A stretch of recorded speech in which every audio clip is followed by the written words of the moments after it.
Erica and Sharon are sisters who began their grief journey in 2006 when Erica's 10-year-old son Austin drowned. Together, they participated in a grief education program, were so moved by this experience, they studied and became specialists so they could help the brokenhearted find recovery. In 2015, tragedy struck their family once again when Erica's oldest son Donovan was killed in a motorcycle accident. Erica and Sharon are committed to sharing their experiences of love, loss, and healing through this podcast. Now your grief specialists, Sharon and Erica. So I have shared, how long have we been doing this podcast, Sharon? 3 years, going on 4. Okay, so I've shared for the past 4 years. I'm a huge reality TV junkie. This is no surprise. So there's a new reality show on the circuit, and it's about these dating coaches. So as like how you and I are grief coaches, these people go out, they're matchmakers, and they find you your true love, your heart's desire. And 2 of these ladies charge $25,000 for this service. So as I'm watching this, my mouth falls open because I'm like, someone is paying $25,000 to find love. And then I thought, but when you lose love, no matter what the circumstance, whether it be to death, divorce, breakup, when you lose it, no one wants to pay to find healing. And that's what made me come up with today's topic is, people, we have to start prioritizing our grief. It's the full package. Yes, we need love. No one wants to be alone. No one wants to be without love. But when you have love and you have these relationships through death, divorce, and again, breakup of a romantic relationship, you lose it. Yeah. But you just don't want to deal with it then. You just want to throw your hands up or stick your head in the sand, be sad, be miserable, or run out and get another love. You know, there's all these things we do. We don't prioritize our grief, and I'm just sick of it. Well, we do what we've done in the past, which was pretend like it never happened, move on, or we replace the loss. So whatever we've done in the past, we continue doing that same bad habit, right? So we've all met the person who's been married 5 times, because as soon as they get the divorce, they're right back in the next relationship, right? Yeah. So we lean on the past. We don't consciously think, right? In our prefrontal cortex, our brain, ooh, this is a problem. I need to fix this. I need to go after repairing this. No, we allow our primitive brain in the back of us to give us all of the ways out of it, so that, and they're always going to be wrong. So this is the other thing. So I'm going to go meet these ladies. I'm going to pay them $25,000. I've come out of this tragic divorce. I hate my ex-husband. I've not done any work on myself or my healing. What do you think I'm bringing in to this new relationship they find me? Yep. You might as well just burn that $25,000 in a fire, because you're going to ruin this relationship because you haven't found healing or gone after the pain from the tragic divorce. But Erica, let's go a little deeper, okay? Why do we not prioritize our grief? Why? Because society teaches us it's something that you don't have to deal with, that if you just give it time, it's going to magically disappear. Yeah. And that society teaches that. We watch our parents do that. They buy into this, give it time. So we watch our parents do it. Then we tell ourselves, girl, just keep busy, and eventually the pain will go away. And you know how we know that? Because when we got bullied in the 3rd grade, and then our parents put us in a new school, over time, the intensity of that pain lessened more and more and more and more and more. But I'm here to tell you that pain from 3rd grade is still there because you never worked on it. It absolutely is still there. So for people, I want you to make this connection right here. You've got that 3rd grade bullying scenario stuck inside your heart somewhere. It may not be on your mind every day, but it's stuck in your heart. And then you go to work and your new coworker totally reminds you of that bully. Guess what's going to happen? Coworker's going to get their butt kicked. No. That's right. That's right. All that pain comes up to the surface. You're going to hate the job. You're going to hate showing up. Everything's going to be about the coworker. You're going to complain profusely. The minute they do something that reminds you of the bully, you're going to jump all down their throat. You're going to be unbearable to work with or to be around, all because you didn't prioritize yourself. It's not just prioritizing the grief, it's prioritizing yourself. Knowing That's that true. it's important for you to take care of your mental health so that you can move on. Take care of that broken heart. Go after that broken heart. Fix and repair that broken heart. Right. Because we also will go spend money on gym memberships that Right. and then never go one day to the gym, but that we don't care about that. I did that. Everyone in America has done that. But we'll make that a priority, but we won't do self-care in terms of healing. Yeah. Is not a priority. And I think it's because we think it's woo-woo. Yeah. It's woo-woo. It's like the new age thing. Like, let me get some rocks and light a candle and wish it away. Yeah. There's so much more to it. Just like it takes time to develop the relationship when you first meet someone. So let's say you get a match set up, right? And you go out to the first dinner and you spend time getting to know each other and talking about what? Past experiences. Yes. Your past. That's what happens when you, what it was like to grow up. Yeah. And how about the person, you've met this person because I've met him too, where nothing good happened in their life. The day they were born, everything was terrible. I'm serious. There are people out there like that. Like, you talk to them, you're like, dang, girl, you need some grief healing. Like, nothing good ever happened in their life, but they don't go get the healing. They just keep perpetuating the pain over and over and over again. Yeah, it's almost like they become Eeyore. Poor Eeyore. He's never had a good day ever. Yeah. But you know what? I think that someone needs to slap the shit out of them and say, get it together. Number one, look at your life. This is work that you can do. We can go after this and help you with this. But it becomes comfortable being there, Erica.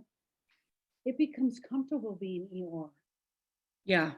Well, because at least you know what to expect. You know what I mean?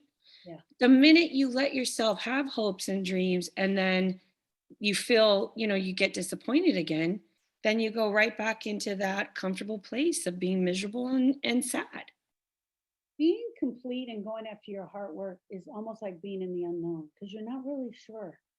Like, you and I are really telling people, hey, you can start living your best life again. You can laugh again. You'll enjoy food again. I think also, and I say this all the time, that you're the poster child for healing because when people see you, you're the real thing. You are the real deal. I know in the beginning when we first started doing this work, and I would say in my head, I would think to myself, like, what do people think? Do they think I'm faking it? Because I assume they have to think I'm a total fraud. Yeah. Because it seems unreal that I could have actually buried 2 children, done this work, and still laugh, a full belly laugh, take vacations, enjoy my other children, and encourage people to do the same. So yes, 100%. Even to the point where I would tell you, don't just blat out that you lost 2 boys. People are not going to understand that. You got to ease them into it. Like, I'm protecting them from hearing the true story, even to the point where we ended up confusing one lady and she didn't realize there was 2 boys that you had lost. She thought we were talking about the same one the whole time. Here's the deal though, Erica. You and I can see it on the griever's face when they start to get it. That's the difference. That's what I think that they don't see. They don't see it, what actually shows on the face when the pain starts to melt away. No, they don't. And that's my favorite part of our program Yeah. is when we see the shift, when we see someone go from Eeyore into a person who's hopeful and who has encouragement and is excited about their future. That is my most favorite part. Yeah. You will forever have your loved one in your heart. You'll forever have them in your heart. And moments of it may even be sad, but it doesn't stop you from living again. You can literally go into that 31 flavors and order your favorite flavor and you can enjoy it. Yeah. I remember recently when we closed a group session and one of the ladies said, "What next?" And I said, "Go live, Yeah. go live your life." Yeah. Yeah. But before we end, I want to ask you this one question, and I feel like we're regressing, but what do you think is the biggest thing that prevents people from prioritizing their healing? I think it's two things. I think one is fear, Yeah. because they think it's going to be extremely somber and they're going to spend the whole program crying and bawling their eyes out, and they don't want to do that. Yeah. That's one. And the second one is disbelief. I don't think people actually believe that it's real. They don't believe that it can really happen. And I'm here to tell you 100% that healing from a broken heart is possible. It is 100% possible. And you just need to meet us halfway. If you just meet us halfway, we'll carry you across the finish line. We'll show you how to get Absolutely. there. We point out the way. I'm sorry, say it again. No, I said absolutely. I'm here to second it. I am living. I carry my boys with me every single day in my heart. Into all experiences, I find a way to feel them.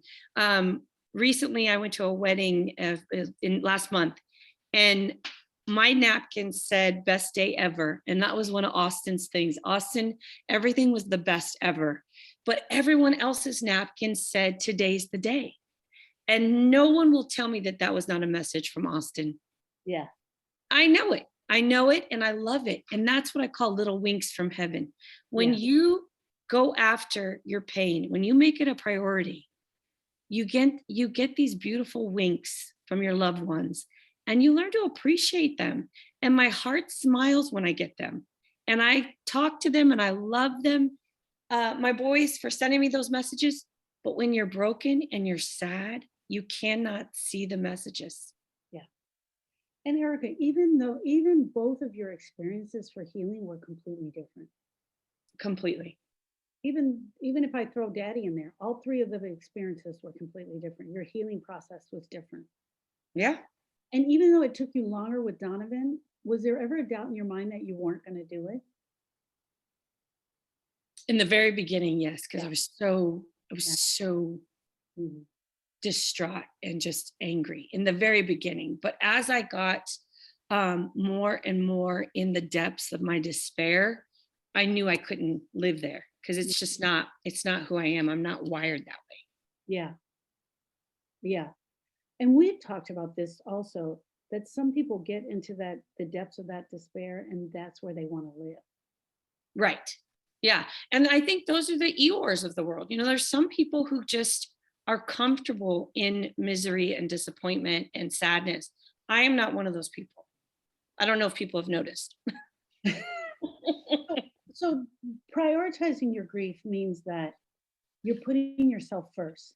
It means that you're putting yourself and making yourself important. It means that you're making your healing important. It means that you want to live again.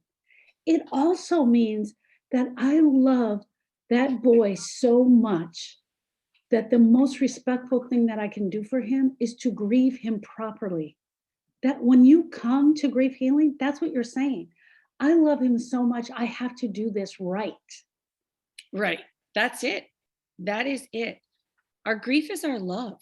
Yeah. Well, of course, it's going to be the full weight of what you felt when you had that person and you were loving them every day. The grief is going to show up in that same magnitude. But it's up to you to go after that pain so that you can have that life that you know they would want you to have. And I say this all the time, and I'm going to keep saying it is not going to be easy. It will be one of the hardest things you've ever done, but it will also be one of the most rewarding things and the most beautiful things you've ever done. 1,000%. That I guarantee that. 1,000%. I do not regret one day that we found this program and that we've done the work. I don't regret it at all. My friends, prioritize yourself, prioritize your heart, and prioritize your loved one.